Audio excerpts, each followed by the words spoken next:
Nouvelle Télé-Guinée, Kadel Janvier. Chaque jour. Tout jour à 4 h. Le matin à 8 h. À midi, midi tape. À soir, 8 h. Télégamme, Télé-Guinée Magazine, chaque dimanche, 4 h l'après-midi. Nouvelle Télé-Guinée, sans commentaire, sans voix monter, Kadel Janvier.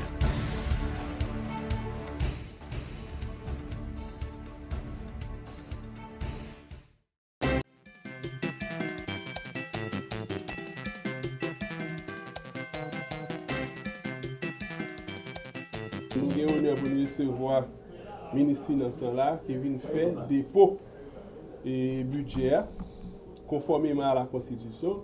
Nous pas censés savoir que c'est une convocation qui est faite à l'extraordinaire côté administration Jovenel Moïse là, qui a convoqué nous sous budget, il a convoqué nous sous ratification Premier ministre, elle a convoqué nous tous sous loi électorale là. Donc nous connaissons toutes dispositions à prendre au niveau chambre des députés pour nous statuer sous loi électorale là, pour nous statuer sous budget. Donc nous connaissons dans la session extraordinaire là, il y a deux documents ça nous attendons pour nous statuer. Il était très important pour nous pour que le budget a été fini. Donc nous connaissons qu'il y a des manques à gagner dans le dernier budget qui est déposé à 19 milliards de gouttes par rapport à des prévisions qui étaient faites pour augmenter le prix et carburant dans le pays. Nous connaissons comment ça a été fini. Donc nous-mêmes, c'est une initiative que nous ne pouvons pas supporter. Donc le gouvernement est obligé de rétracter. Donc on vient avec un document, nous espérons, parce que nous pouvons qui pourra répondre à la préoccupation des Haïtiens. Parce que nous vivons un moment extrêmement difficile. Côté, nous n'avons pas joindre les deux bouts, nous n'avons pas payer l'école, nous n'avons pas répondre à besoin, nous n'avons pas de pouvoir d'achat. Donc nous espérons que le budget qui vient déposer dans le Parlement, ce sera un budget qui prend en charge les différentes préoccupations de la population. Nous connaissons nos conjonctures assez difficiles. Côté nous-mêmes, bon côté par nos chambres de députés, à travers notre leadership, nous demandons trêve politique. Donc nous remercions le peuple qui a participé dans la dernière manifestation qui a organisée. Il y a eu des trêves là, nous demandons. Peut-être qu'il a participé dans l'autre, mais pendant le mois de décembre, nous demandons trêve pour que les gens qui vendent pieds d'étoiles, pour que les gens qui vivent de groupes musicaux, marché culturel là, il y a des artistes, c'est chaque leur gain décembre, ils mettent manger sous table. Il y a des gens, c'est chaque leur gain décembre, ils payent caille pour dormir. Donc trêve politique, ça peuple a observé, à nous féliciter pendant nous pas entrer dans l'initiative, que ce soit pouvoir ou bien opposition à prendre, mais c'est important pour nous demander trêve ça. Donc nous allons passer la presse, ministre des Finances, pour dire qui ça qui est dans le budget ça. Budget ça, il va le déposer dans le Parlement et nous allons multiplier les copies. Donc c'est pour un budget que nous allons voter à la va-vite. Son budget que nous allons passer au pays fin pour nous rester toutes les revendications sociales et yo prend en charge parce que dans ce moment ça, il est important pour nous déclarer état d'urgence économique, même si ça fait en France parce que la population est en difficulté. Dépôt de budget 18-19 là, comme nous connaissons. Le budget ça a été déposé en juin, mais pour des raisons que nous tous connaissons, le budget a été rappelé. Nous connaissons que dans le budget ça a été déposé 19 là, il a gagné environ 19 milliards de gouttes qui ne sont pas capables de percevoir en raison du fait que cette pétrolière là pas capable d'appliquer. La taxe pétrolière là pas capable d'appliquer. Ce qui fait que nous sommes obligés de rentrer le budget. Nous reprenons le budget. Entre-temps, nous avons notre priorité qui vient de gagner pour nous mettre en dedans le budget ça qui fait là. Par exemple, nous retirons 19 milliards de gouttes là, qui étaient liés à la recette pétrolière là, que nous n'avons pas fait. Budget qui était recette fiscale qui était aux alentours de 124 milliards de gouttes à l'époque, il était diminué de 19 milliards, disons 20 milliards. Et avec le travail que nous faisons avec l'organisme de perception, nous arrivons à diminuer le gap là plus ou moins. Mais nous ne pas arriver à hauteur de 19 milliards, pas combler le gap là à hauteur de 19 milliards. Maintenant, nous préparons un budget, enveloppe globale budget, c'est 172,8 milliards de gouttes. Son budget qui tient compte de bonnes priorités, notamment des priorités qui sont liées à l'élection. L'élection qui va être faite en octobre 2019. Nous prévoyons là dans le budget 40 milliards de gouttes. 40 millions de dollars américains. Nous prévoyons dans le budget ça des montants qui sont liés à carte électorale, à confection carte électorale, à achat de passeport, à confection carte d'identité. Donc, un ensemble de préoccupations qui expriment dans le budget. Nous gagnons budget en plus de ça, son budget qui est orienté vers le social. Ça veut dire que on bonne institution qui secteur social là c'est au premier plan. Ça veut dire que nous gagnons par exemple secteur sous le ministère de la santé publique, sous le ministère de l'affaires sociales, sous prend par exemple des projets qui ont été exécutés dans FAES, l'on prend par exemple l'hôpital général, on a reconstruit l'hôpital général là, bon l'autre l'hôpital qui Delma 2 n'a pas reconstruit, dans l'hôpital Simbi Continental, il a reconstruit, il a pas acheté des ambulances, presque 30 ambulances, il a pas acheté des motocyclettes ambulances, il a pas des soins de santé dans divers centres de santé, que 40 centres de santé qui sont construits dans 40 sections communales. Donc ça veut dire que son budget qui a forte, qui a dominante sociale. Mais l'on parle de dominante sociale, là, il y a deux aspects là-dedans.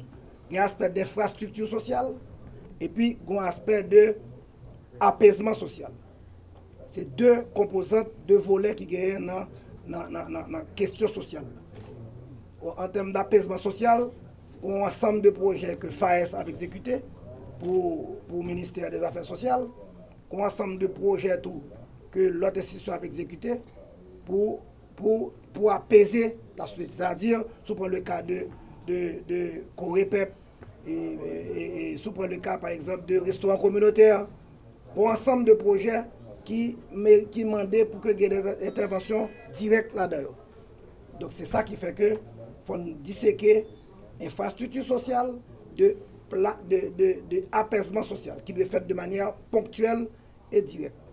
Donc, un ensemble de projets tout qui au niveau du ministère de l'Agriculture, au niveau du ministère du Commerce, par exemple, si on prend le cas de financer une bonne entreprise que la population a gagné, il prévoit des montants pour que financer cette entreprise rapidement. Donc, projet, son budget qui reformaté complètement par rapport à budget qui était déposé 18-19. Il est vrai que les ressources pas au rendez-vous, les ressources pas dans le niveau pour être avant, mais nous cherchons à orienter les ressources de sorte que nous arrivions vers une prise en charge de questions sociales. Nous prenons compte que pas gagner ajustement de taxes dans le budget, pas gagner application de taxes pétrolières dans le budget, mais il faut profiter de nous que le budget ça, il préparé avec un ensemble de contraintes. Nous sommes obligés d'ajuster le salaire de la fonction publique, puisque nous avons augmenté le salaire minimum dans le privé, nous sommes obligés d'augmenter tout le salaire de la fonction publique. Ce qui fait que il y a 4 milliards de gouttes supplémentaires qui viennent en appui à budget personnel là, à dépenses de personnel, que nous obligés de tenir compte de eux. Nous-mêmes, au niveau commission, tout de suite, nous allons mettre nos travail. Le premier acte que nous allons poser, c'est écrire tout ministère, tout monde, tout secteur qui a gagné pour avec budget ça, pour nous entendre, pour nous prendre doléances. Et nous allons regarder tout. Comme nous te mettons à disposition et ministère ou bien organisme d'État qui te gagne pour faire dépenser ça, regarder comment ils ont dépensé comme ça. Donc nous clairs sur ça. Si tu as des mauvaises gestions qui sont faites dans des ministères, dans des institutions de l'État, donc au niveau commission, nous sommes très stricts sur la question ça pour nous garder si nous avons bien dépensé ou bien ont mal dépensé l'argent. Peuple haïtien. Rapport ça, je pense qu'avec la commission, nous allons mettre un travail d'ici à 2 semaines et peut-être plus pour nous voir ce rapport ça qu'après, parce qu'il y a un pile travail, un pile rencontre qui est pour faire. Nous allons chercher un rythme soutenu des rencontres, donc 3 à 4 rencontres par jour pour nous aller plus vite rencontrer ministres, rencontrer l'autre monde qui est dans l'institution qui a géré l'argent de l'État, nous sommes capables de concentrer de l'État pour nous garder dans quelle façon on a résoudre.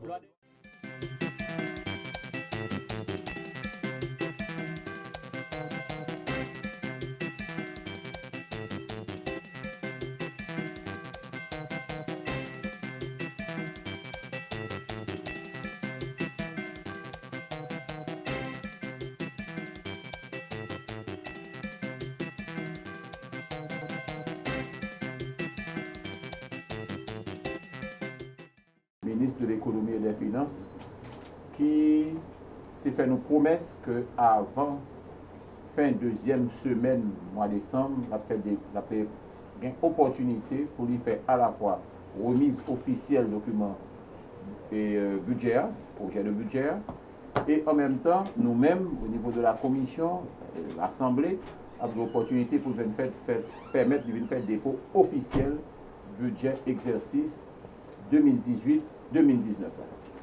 Comme le veut la tradition, bien du moins cette procédure, eh bien, le budget a supposé d'abord non seulement déposé, voté par la Chambre des députés, ensuite transmis au Sénat de la République, qui lui-même, ou bien capable d'adopter dans le même terme, ou bien produit des modifications là-dedans.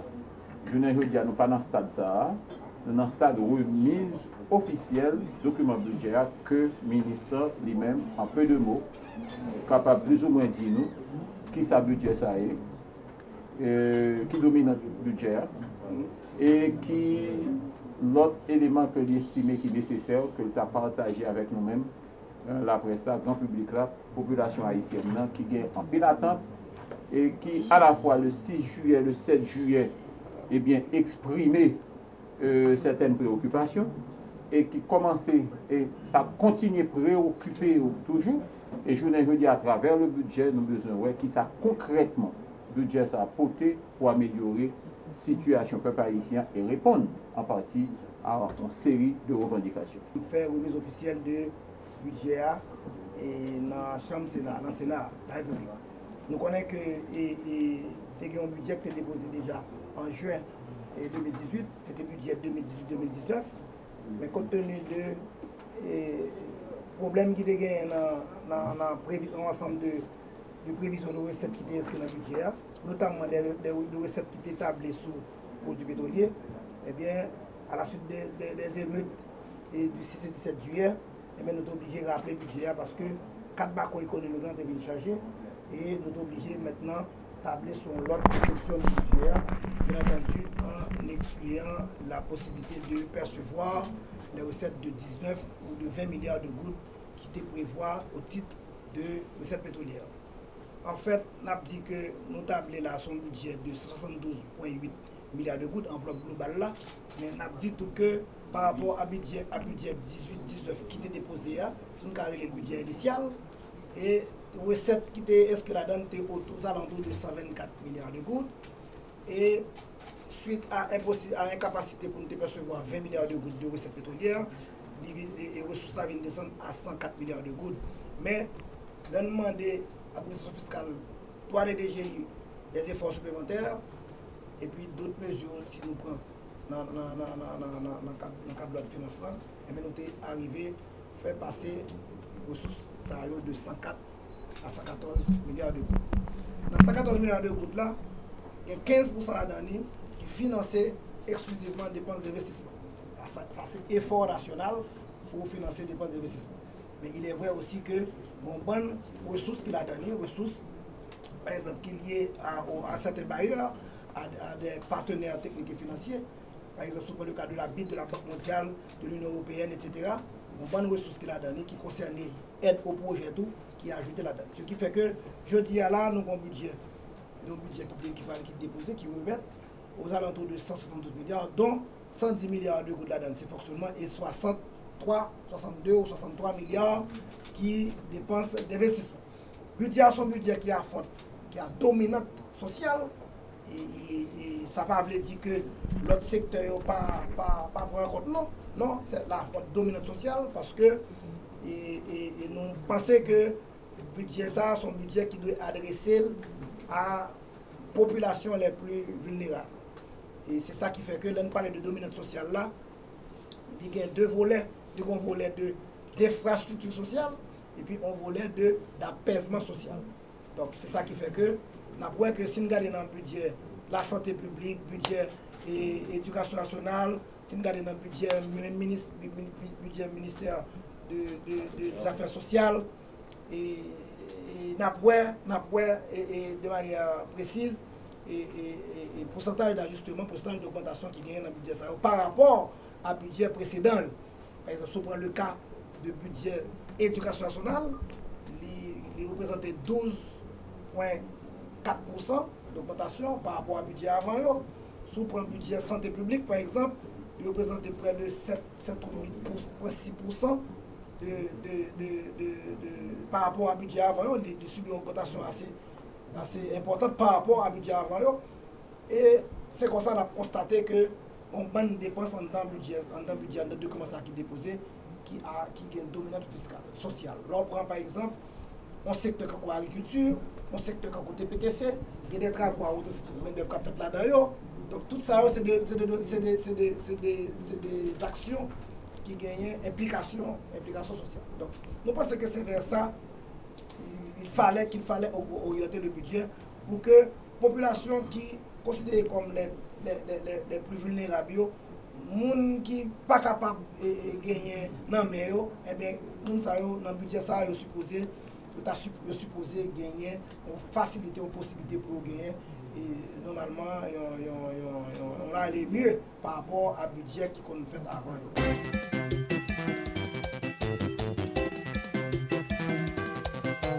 À Washington, il s'agissait d'une mission politique qui s'inscrit dans le cadre de ma compétence de ministre de la coopération externe. Donc j'ai aussi pour ordre de mission la gestion de la coopération externe. Donc c'est dans ce cadre-là que je m'étais rendu à Washington pour rencontrer des officiels de haut niveau, et soit du département d'État, du Congrès américain, mais aussi de la BID, des cadres de haut niveau de la BID, de la Banque mondiale, et aussi des responsables de think tank et d'organisations, je veux dire d'associations de la diaspora haïtienne, là-bas aux États-Unis. Au fait, et qu'est-ce qui a été au menu de mes rencontres avec tout ce monde-là? Il s'agissait pour moi déjà, enfin d'abord, d'exposer la situation socio-politique et économique d'Haïti, de faire un bilan ensuite de faire un bilan sur les relations de coopération en cours avec les États-Unis, et enfin d'évaluer la coopération avec la BID, qui est la Banque interaméricaine de développement. Il faut dire que il y a quelque chose qui m'a beaucoup étonné, bon, qui m'a étonné à moitié quand même, c'est qui ne m'a pas étonné du tout, parce que je m'y attendais. Mais le degré de popularité dont jouit le président Moïse, le président Jovenel Moïse, auprès de ces officiels-là, donc auprès de l'establishment américain, eh bien c'est quelque chose qu'il importe de noter. C'est très notable et ça m'a surpris. Je savais que le président avait bonne côte, et puisqu'il fait un bon travail, et puisqu'il contribue, puisqu'il travaille d'arrache-pied sans se ménager au renforcement des acquis démocratiques et à l'amélioration des conditions matérielles de vie de la population. Donc je savais qu'en raison de cela, et il était bien vu, il est bien vu. Mais quand moi je me suis rendu sur les lieux pour voir le haut degré de personnalité du président de la République et aussi du Premier ministre, avec l'autorisation duquel j'ai entrepris ce voyage, eh bien, c'est quelque chose qui est encourageant, c'est quelque chose qui nous inspire. Et le président est salué pour quelqu'un, comme je l'ai dit tantôt, est salué tant au niveau des officiels du Congrès que de ceux du département d'État que j'ai rencontrés. Il est salué comme quelqu'un qui fait un travail exceptionnel en termes de renforcement des acquis de la démocratie, en termes également de renforcement de l'état de droit. Et il faut dire aussi que les initiatives du président de la République qui visent à encourager, qui visent à œuvrer et dans le sens du développement économique et social, et notamment au travers de la caravane, renforcement des infrastructures, construction de nouvelles infrastructures, soit routières, et la question de l'électrification du pays, et bien tout ceci a été salué par nos interlocuteurs à Washington, et je le répète, et que ce soit au niveau du département d'État et qu'au niveau du Congrès américain et aussi au niveau du Sénat américain. Ça, il y a lieu, il importe de le souligner.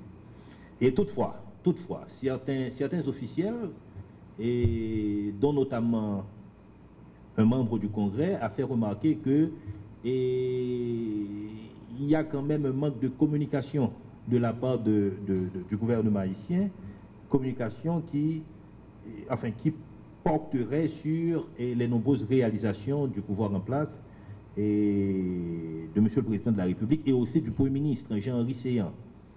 Donc, ceci nous a été dit, mais textuellement, ouvertement, et je peux même vous dire la phrase qui a été prononcée. Votre pays est isolé, c'était le mot de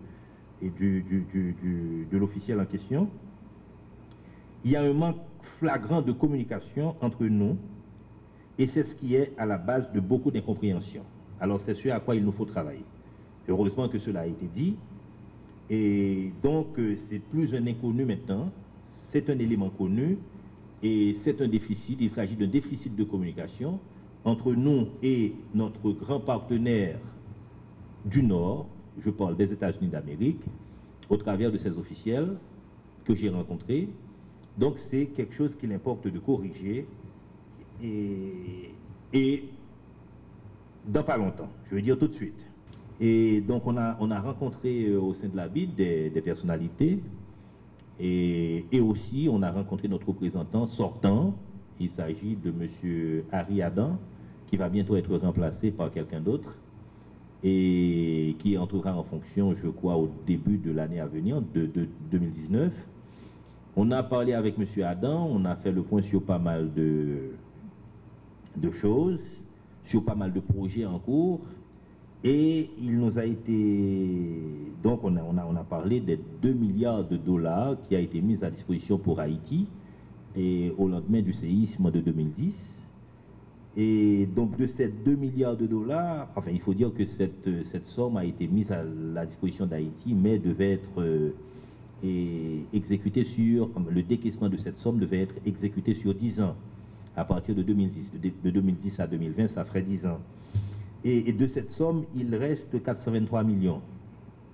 Et ces 423 millions sont alloués à des projets dont 2 sont approuvés, sont déjà approuvés. Il s'agit d'un projet de gestion de déchets solides dans le nord du pays, à hauteur de 33,5 millions de dollars, et également un programme de transport qui sera financé à hauteur de 225 millions de dollars. Et puis il y a 2 autres projets dont l'un porte sur les compétences des jeunes. Donc il y a un montant de 40 millions de dollars qui sera alloué à ce projet. Et puis il y a un autre projet qui est un programme qui consiste en l'exécution d'un programme d'eau et d'assainissement. Et ce projet sera exécuté dans le nord du pays et ce projet sera financé à hauteur de 125 millions de dollars. Il faut dire que cette somme a été approuvée en notre présence grâce à nos efforts sur place, nos déterminations, les négociations in extremis qu'on a pu mener, pardon. Et cette somme, il était prévu que l'approbation de cette somme se fasse l'an prochain. Mais notre présence sur place, heureusement, a pu accélérer les choses. Et donc, un montant de 125 millions de dollars, le jour même de notre présence à Washington, dans les locaux de la BID, un montant de 125 millions de dollars a été approuvé. Et ce montant va être alloué à l'exécution d'un projet d'eau et d'assainissement dans le nord du pays. Autre chose, donc je pense que ça ne va pas manquer de venir dans vos questions, mais j'avais aussi prévu de l'aborder. Il s'agit justement de la question Petro-Caribé. Et dois-je vous dire que depuis quelque temps, il est installé au sein du ministère une commission d'enquête de la Cour supérieure des comptes. Une commission d'enquête sur l'utilisation, encore relative à l'utilisation des fonds Petro-Caribé. Cette commission d'enquête est installée, donc j'ai reçu la commission, je l'ai installée moi-même personnellement, et j'ai instruit tous les directeurs techniques de ce ministère, tous les coordonnateurs. J'ai aussi instruit le directeur général de coopérer, mais sans phare, sans le moindre embâche, avec la dite commission, avec la commission de la Cour supérieure des comptes, et commission d'enquête sur la question, sur le dossier Petro-Caribé. Depuis son installation, enfin, la commission fonctionne, et la commission demande des informations, elle en obtient, et ben, comme vous le savez, c'est tout un processus, ça prend le temps qu'il faut, mais je peux vous dire que la commission travaille et le ministère, le MPCE, coopère à souhait. Et j'ai même dit aux membres de la commission, s'ils venaient à observer quelque anomalie que ce soit, et qu'ils viennent directement à moi pour m'en parler, et je ne manquerai pas de prendre les dispositions nécessaires.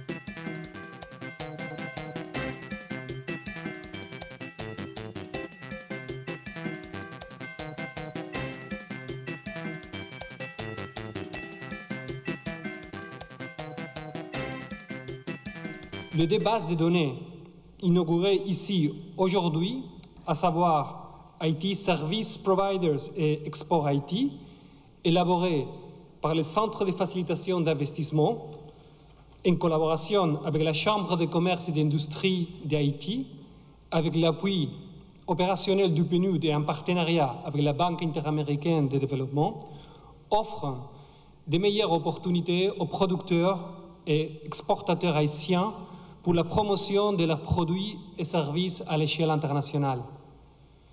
Tous ces efforts visent donc à encourager l'entrepreneuriat haïtien et à faciliter son orientation vers le commerce international par une approche documentée, référencée et professionnelle. Cela permettra d'avoir une influence positive à moyen terme sur l'amélioration des compétences en matière de commerce extérieur, ainsi que sur l'augmentation des exportations. Les initiatives ainsi promues visent à stimuler le développement économique et social et se révèlent d'autant plus durables qu'elles s'appuient sur la participation et l'engagement des acteurs publics et privés. La nécessité de renforcer les mécanismes productifs, de contribuer à la création d'emplois décents et à la croissance économique est d'ailleurs reconnue dans les objectifs de développement durable comme un outil de lutte contre la pauvreté et bien sûr les inégalités. En effet, l'un des mandats majeurs du PNUD est d'aider les pays à éradiquer la pauvreté, réduire les inégalités et les exclusions et de promouvoir la création d'emplois décents. J'espère sincèrement que le lancement de la plateforme Export IT permettra d'impulser une nouvelle dynamique nationale pour l'élaboration de stratégies axées sur le renforcement des chaînes productives et de valeur dans un contexte d'internationalisation croissante des entreprises haïtiennes, la restauration des capacités locales ainsi que la réduction des importations dont Haïti, malheureusement, dépend dans de trop fortes proportions actuellement. Enfin, je tiens à remercier tout particulièrement nos partenaires dans ce projet. Le Centre de facilitation d'investissement, la Chambre de commerce et d'industrie d'Haïti et la Banque interaméricaine de développement, sans lesquels nous ne pourrions ce soir inaugurer ces deux outils de promotion du savoir-faire et de la compétitivité haïtienne de demain, qui sont d'une part la plateforme HSP et d'autre part le catalogue Export Haïti. La Banque interaméricaine de développement, un support au Centre de facilitation d'investissement en collaboration avec la Chambre de commerce et d'industrie, CCH, et en partenariat avec le Programme des Nations Unies pour le développement, a fourni son assistance technique et financière pour la création de ces deux outils qu'on est en train de l'honneur de lancer aujourd'hui. Un catalogue de produits exportables pour Haïti qui met la possibilité de faire connecter l'offre exportable d'Haïti au monde et une base de données des fournisseurs accrédités haïtiens qui ont accrédité son qualité en Haïti. Haïti Service Provider. Pourquoi un catalogue de produits exportables, Export Haïti? Parce que l'amélioration des exportations haïtiennes est clé pour le dynamisme de l'économie haïtienne et la création d'emplois de rang et durables.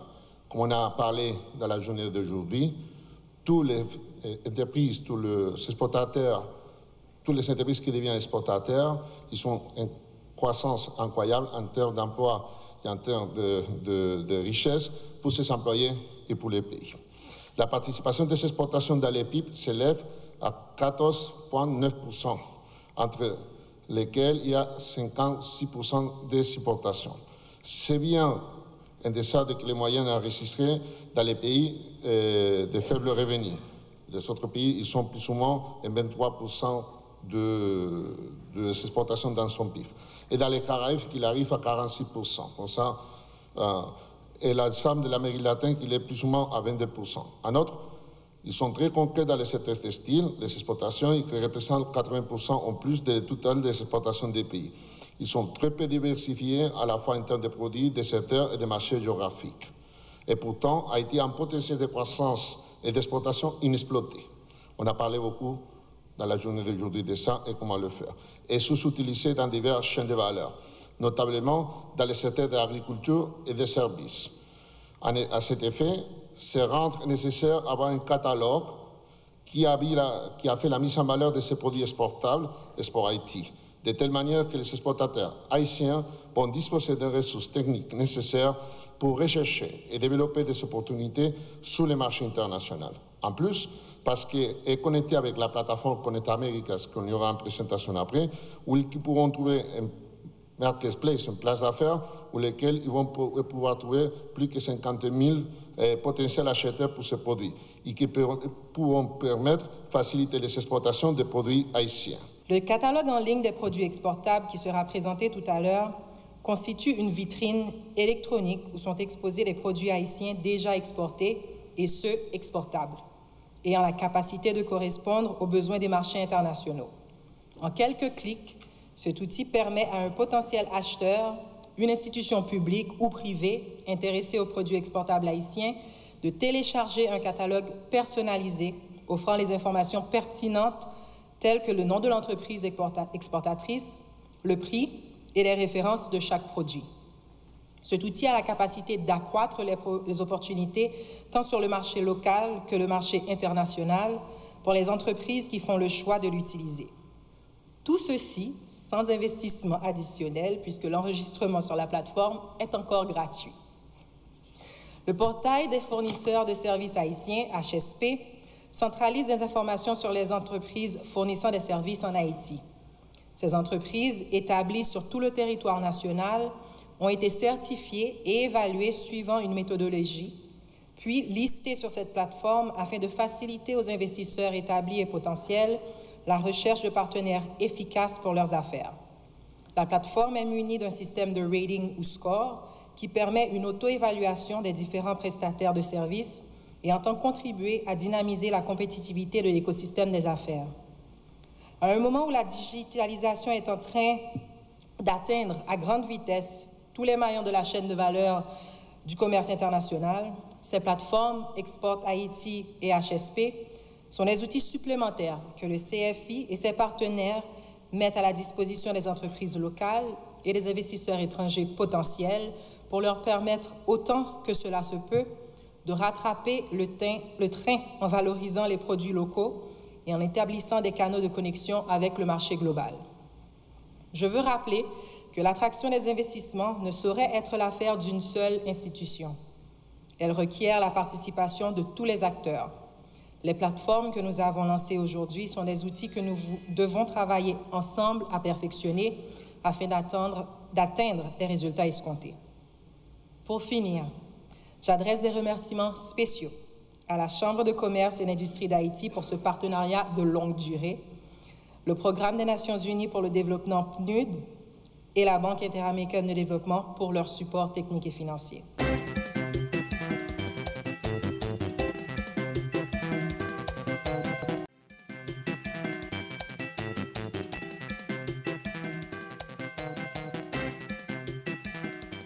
On est très heureux de s'être joint à cette belle aventure qu'on a vécue avec l'ADAP. C'est le fruit du travail que vous allez voir aujourd'hui. Et d'autant plus également que l'ADAP maintenant va avoir un site web, un site interne à l'ADAP. Et on sait à quel point aujourd'hui les réseaux sociaux, c'est important de bien pouvoir communiquer tant au niveau de l'extérieur qu'à l'intérieur de l'ADAP. Donc encore une fois, Minujust est très heureux de s'être associé à ces belles réussites-là. Et on espère toujours de pouvoir continuer à appuyer notre partenaire principal, qui est l'ADAP au fil du temps, jusqu'à temps que Minujust quitte Haïti, qui est prévu pour octobre 2019. Donc là-dessus, bonne session d'information et au plaisir. Et merci DAP pour l'appui toujours qu'on a avec vous. La direction de l'administration pénitentiaire est fière de vous accueillir à cette cérémonie de lancement officiel de son site web www.dap.ht. Par ma voix, elle réitère une cordiale bienvenue à toute l'assistance. Si, en pareille circonstance, il est toujours bon de prononcer un discours, je vais aujourd'hui sacrifier la tradition, car je prends la parole uniquement pour exprimer une grande satisfaction que l'institution pénitentiaire soit entrée pour de bon dans l'ère du numérique. Oui, à partir de cette date, la direction de l'administration pénitentiaire est accessible au public via l'Internet à l'adresse www.dap.ht.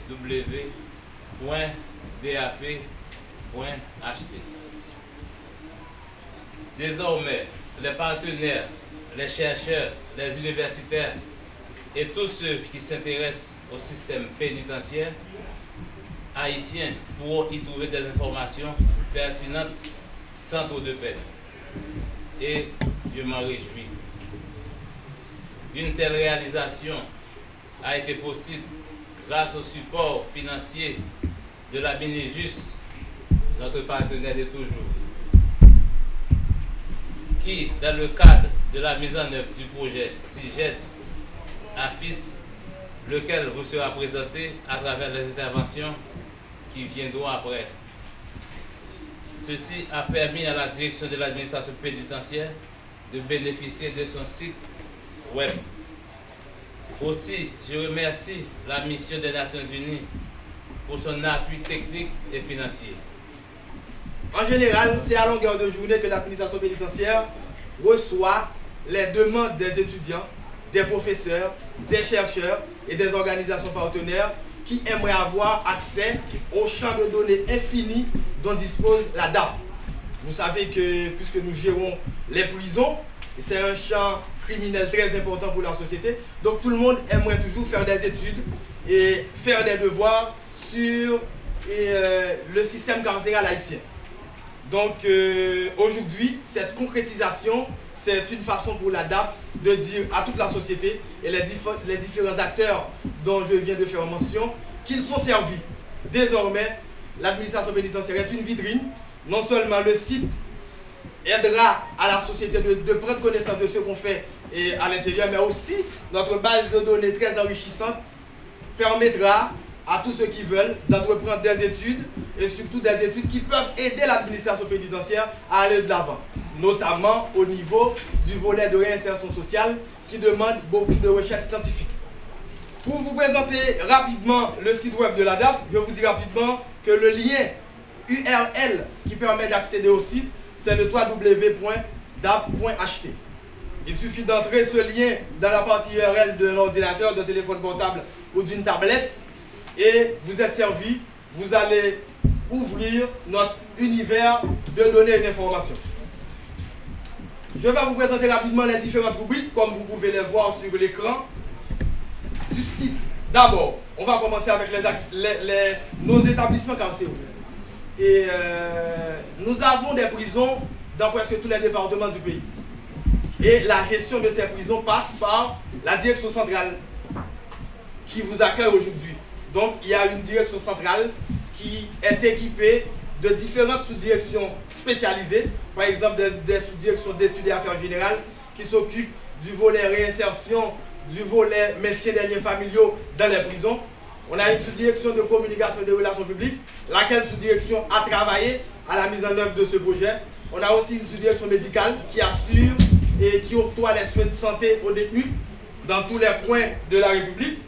Sur le site, si vous, par exemple, ouvrez la prison civile de Port-au-Prince, vous allez trouver une fiche signalétique qui vous donne des références que vous pouvez utiliser si, par exemple, vous voulez savoir l'adresse de la prison, vous voulez avoir une petite historique de la prison, si vous voulez connaître l'identité de la personne qui est responsable de la prison, ses numéros de téléphone, son email, etc. Et surtout, et pour la prison civile de Port-au-Prince, on a déjà réglé ce problème, on compte ajouter une référence géospatiale qui permettra à tout le monde de repérer la prison sur la carte Internet. Et là, pour faire la biométrie, donc prise de photos et également empreinte. Mais ce qui est important pour moi et pour la direction de l'administration pénitentiaire, c'est concernant le système de gestion de détenus. À partir de cette base, en temps réel, on peut faire des choses rapides. Par exemple, il y a dans cette base, il y a une production de rapports. Pour résumer, qui sa base de données ça a fait nous comprendre? Je dis là, si il y a un monde qui a besoin des informations, il faut souvent information ça nous quand joindre en retard. Il faut souvent information ça le plus souvent quand il y a une duplication ou doublon là-dedans. Il permet nous gérer ça. Il permet nous également pour les cas de récidivisme. Il y a des gens qui viennent dans la prison sur le premier nom et puis ils retournent encore sur l'autre nom. Donc, ils permettent nous également pour que nous arrivions à partir de biométrie, nous venir sur 20 noms, de vous mettre en prêt là-dedans, dans un premier temps, il était tel nom, tel nom.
députés, on a déjà voté la loi sur la souveraineté, la sécurité alimentaire et nutritionnelle en Haïti.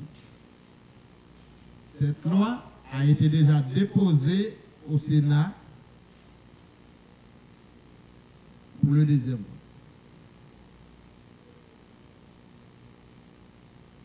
Le fonds parlementaire contre la faim en Haïti, dans le budget rectificatif 17-18, a désaffecté 20 millions de gouttes dans la haute intervention publique pour réaffecter dans la ligne budgétaire du ministère de Santé publique pour la nutrition. Dans le budget rectificatif 2016-2017, on a mis 100 millions de gouttes au budget du ministère de l'Agriculture pour la campagne d'hiver. On a mis aussi 120 millions de gouttes pour la construction de certaines structures déconcentrées, par exemple les bureaux agricoles communaux.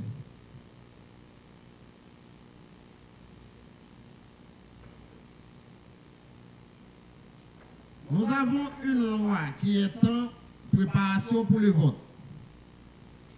Une loi sur l'alimentation scolaire. Cette loi-là est prête pour le vote au mois de janvier prochain.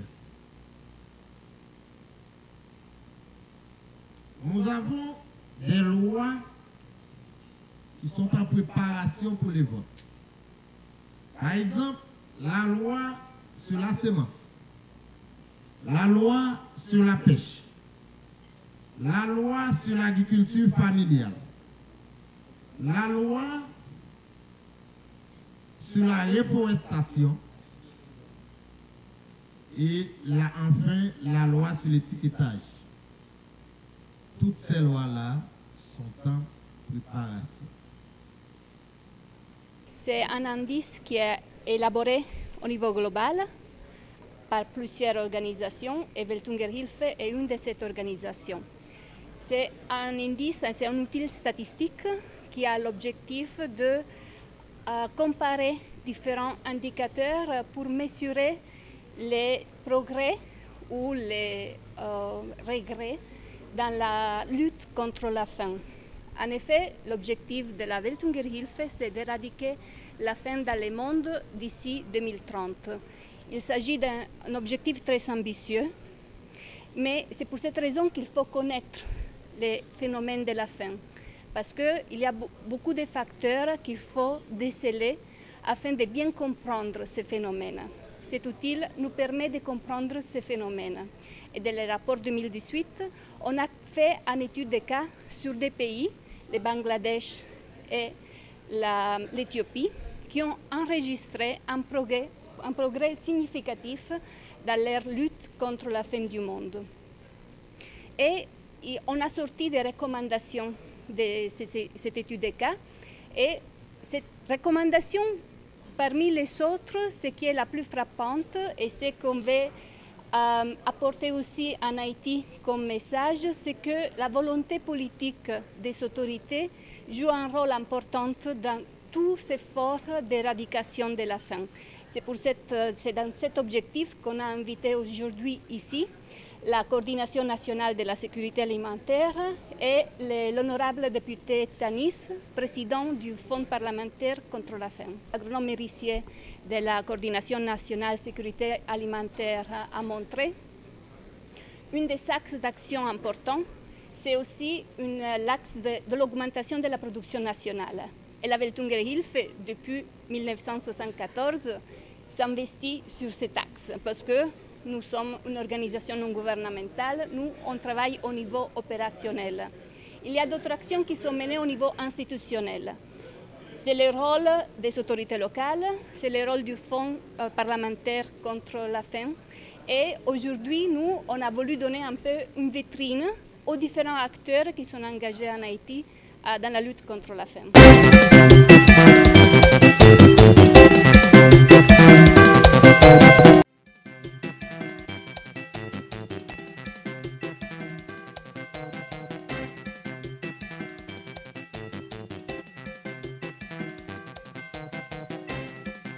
Nous tous connaissons que Haïti, aujourd'hui, a traversé un moment spécial. Et à chaque fois, un pays arrive à un niveau comme ça, c'est petit lit, c'est citoyens engagés dans le pays, ça, c'est élite qui campe, qui prend des engagements, qui prend des décisions pour que vous mettez le pays ça sous rail. Matin, nous gagnons sous table un panel qui est constitué avec des dirigeants de partis politiques. Mais nous avons dit pour tout le monde qui est présent dans cette salle et pour la presse en général, je dis que ce n'est pas une plateforme politique. Ce n'est pas une organisation politique qui a fait une conférence de presse. C'est plusieurs entités qui comprennent aujourd'hui dans l'état pays arrivé, nous ne sommes pas capables de quitter ces désordres qui ont régné en maître et seigneur.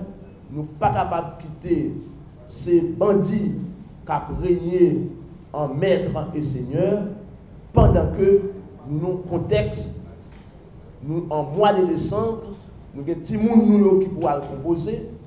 Nous avons frères nous, accès nous qui dans la diaspora qui doivent rentrer pour venir servir le pays, qui pour venir ouais famille, nous gagnons nous-mêmes tout, nous avons besoin de tranquillité d'esprit. Il y a des petits marchands qui achètent des marchandises, qui dans une minute n'a pas là, besoin pour vendre, pour rentrer petit cob, pour passer une fin d'année avec famille.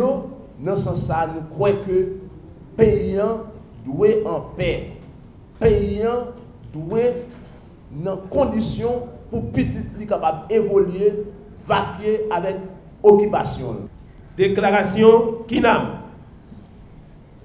Nous-mêmes, parti politique qui fait déclaration ça et qui croit, c'est notre tête ensemble pour joindre la paix et la stabilité pour nous développer le pays. C'est stabilité politique à la paix qui garantit progrès et développement. C'est peut-être ça, nous-mêmes, à tous l'autre frères nous, sœurs nous, dans l'opposition politique, qui dit qu'il y aurait un pays de Salines à tous l'autre ancêtres pour nous faire la paix avec la famille haïtienne.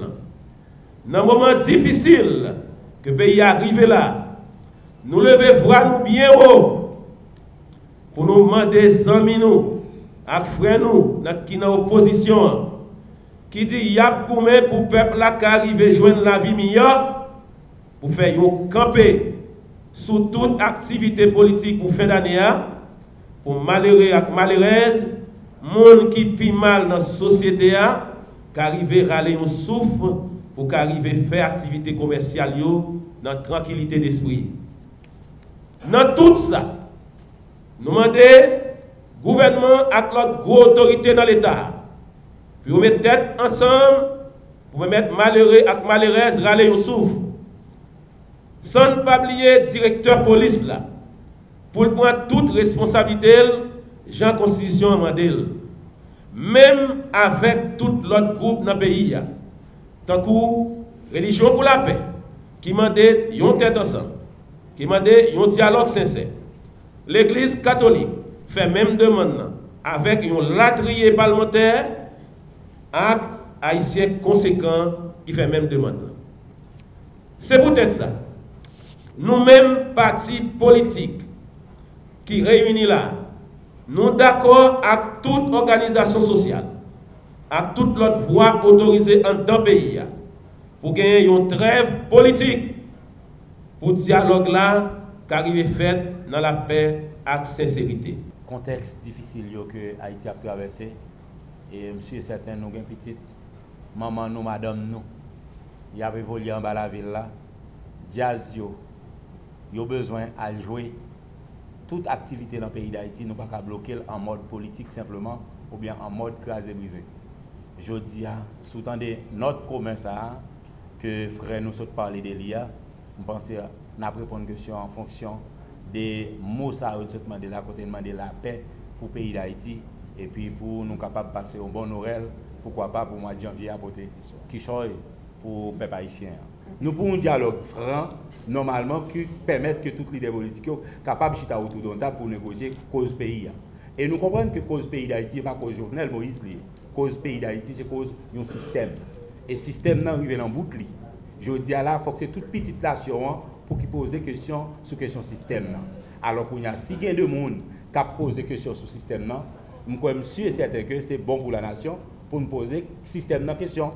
Parce que nous sommes certains que nous n'avons pas un pays qui a tout grand goût ça là-dedans, et puis tout pour nous camper à regarder. Mais est-ce que grand goût, misère, peuple haïtien, c'est Jovenel Moïse qui peut ôter. Jovenel Moïse là pour lui travailler avec la population, pour capable assurer nous qu'elle sortit nous dans le dilemme que nous avons.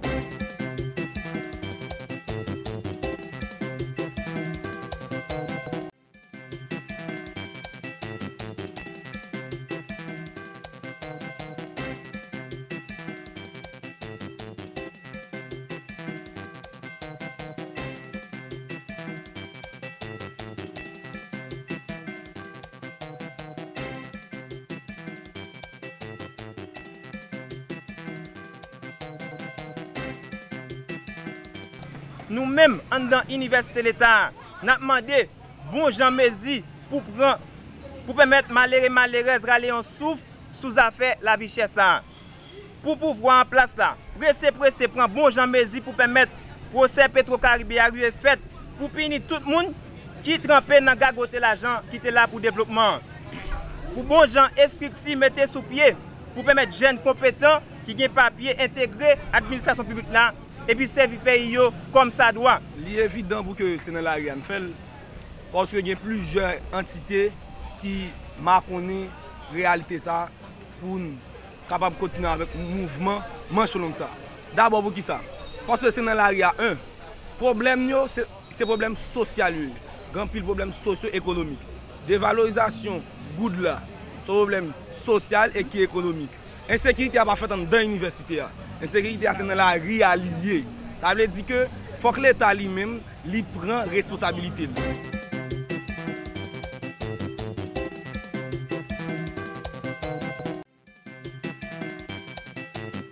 Plateforme secteur populaire engagé tête Caléa Abdi PM Jean Russéan.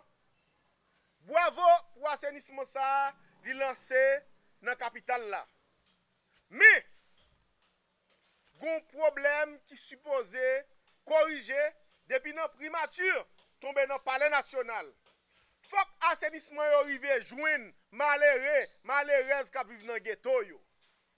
L'on prend la saline, côté que un paquet malheureuses, journée jodi là. Cap dormi sous place Italie. Cap dormi sous place Pont Rouge qui monte tant. Qui donc, nous-mêmes, en dans plateforme secteur populaire, engagé tête Caléa, nous voulons assainissement ça yo, river, joindre moun ça yo, parce que c'est eux même qui en nécessité. C'est eux même assainissement supposé joindre. Là où tu as choisi bay moun ça yo qui d'ailleurs pour raison insécurité, la caillou, la bon pour yo côté que y a capable joindre ti comme ça pour y aller dégager yo en dans marché quoi bossal pour yo gérer vie yo. Monsieur opposition yo peuple haïtien besoin s'endarele la paix. Et pour nous la paix, et c'est la paix qui fait pays à un développement. Maintenant si on a besoin prendre pouvoir, je nous toujours dit c'est dans élection pour aller. 2019 c'est pas une année électorale. Et peuple haïtien n'a dit yo attendez que nous capine na yo pas que des moments difficiles.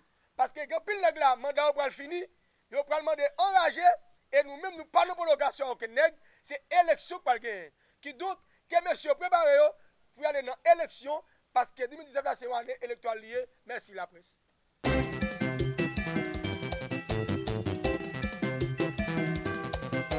Nous-mêmes, dans le niveau syndicat, grève là, c'est coordination départementale syndicat qui a fait grève là. Ça veut dire qu'on a payé grève là à 100%. Mais il y a pile pression qui a fait. Par exemple, ils veulent monter professeur, il y a un chèque qui vient dans le département. Ils veulent monter tête professeur contre le personnel administratif là. Parce que puisque le personnel là en grève, ils ne vont pas prendre chèque pour le professeur. Eh bien, au cap là, il y a manqué un affrontement entre employés dans l'administration avec le professeur. Le directeur départemental a monté tête professeur contre employé. Ça fait ça, il n'y a aucun problème. C'est au campé en quoi. Le ministre met pour une décision qui a un avantage d'employé. Tellement réseau corrompu dans le ministère puissant, ils ont fait tout ça, on fait qu'on est pour bloquer. Là, nous-mêmes, nous dénonçons ça et nous ne pas ça. Et très bientôt, par contre, ça va passer dans le ministère parce que nous ne sommes pas d'accord souffrir pour un petit groupe mercenaire dans le ministère. Ça mène nous directement dans un mouvement de crise qui gagne directement dans la direction départementale. Côté que employés ça a revendiqué un ensemble de droits par rapport à conditions qu'il y a travail vis-à-vis du bureau central. Là, on a parlé de conditions salariales, côté que un ensemble d'employés dans le bureau central, salaire a une certaine disparité par rapport à la direction départementale. Un technicien qui est dans le bureau central, il touche largement au-delà de techniciens qui sont dans le bureau départemental. Ça qui baille depuis 3 décembre, il y a un mouvement de grève, côté que nous avons revendiqué droit et nous connaissons que c'est un droit que nous gagnons, que nous dans des situations difficiles pour revendiquer droit. Donc nous pouvons tout appuyer nous avec grève ça qui a fait dans la direction départementale.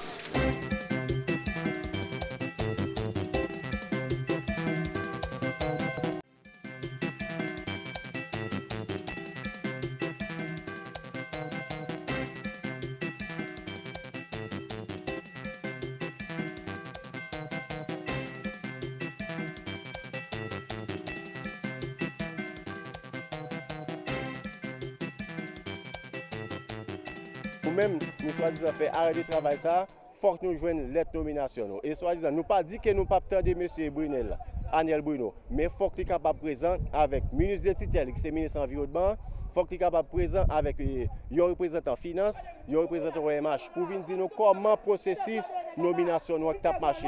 Tout affaire nous est déjà OK. Monsieur tout simplement venu avec SNGRS là, tout bagaille campé. Nous venons implanter nous là, ça nous-mêmes nous pas là-dedans encore nous-mêmes. Nous pas là-dedans encore. Nous pas signer un contrat encore. Après 20 ans de travail, nous pas signer un contrat encore. Parce que processus nomination nous était déjà en cours, tout bagaille censé OK. C'est monsieur qui vient avec SNGRS là, puis tout bagaille campé. Nous dit l'état 1. SMCRS ça, nous besoin de matériel. Parce que nous ne pouvons pas parler seulement pour nous, mais l'institution n'a pas de matériel. Pour le président, le gouvernement connaît. Le gouvernement, c'est un Moïse, après on connaît. Si nous avons dit pays, nous avons besoin de belle, mon mois de décembre va arriver. Voyez nous, pour que ça n'ait pas de décembre. Venez garder des problèmes, venez garder pour qui sont ensemble d'après du problème.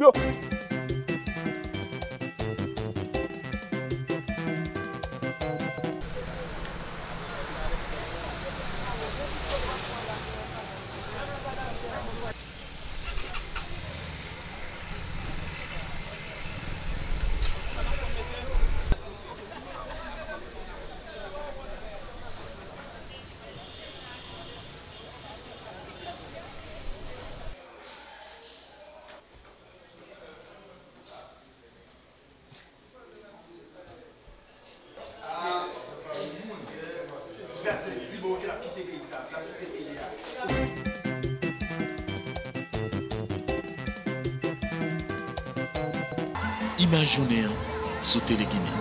Chaque jour, Téléguinée a pas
Figila oui.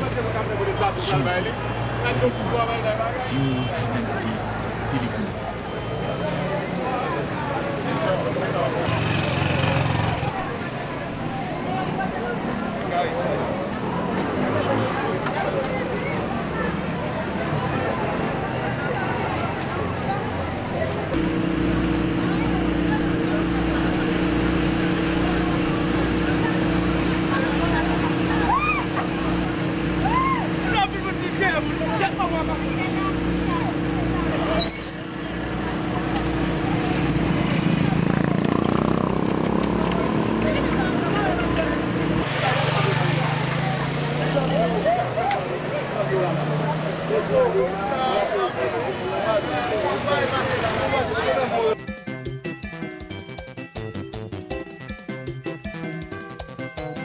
Vol Téléguinée, Gadel Janvier. Chaque jour. Devant jour à 4 heures. Le matin à 8 heures. À midi, midi tape. À soir, 8 heures. Télégamme, Téléguinée Magazine, chaque dimanche, 4 heures d'après-midi. Nouvelle Téléguinée, sans commentaire, sans voix monter, Gadel Janvier.